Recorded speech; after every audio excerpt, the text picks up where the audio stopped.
Doğru. He, Nurtulek. Yaxshi, yaxshi.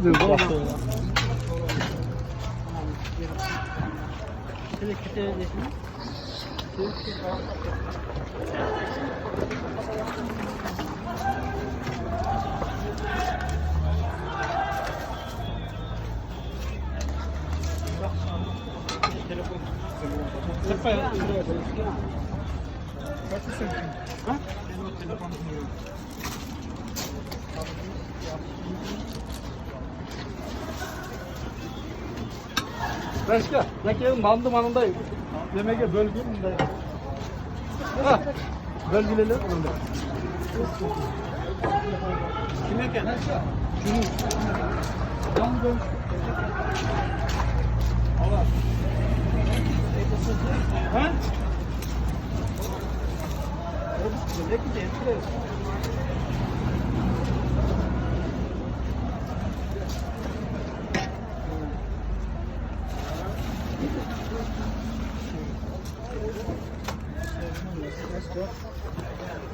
Aç zor otur ya. Otur.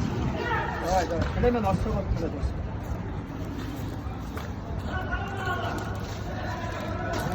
Rasa biletleri. Ana ne yapıyorsun? Ra?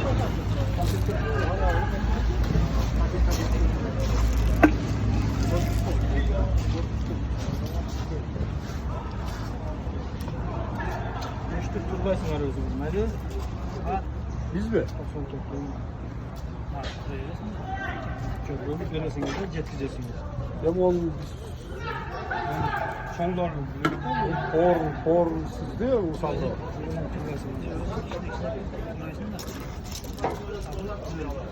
Bıçakla böylesin.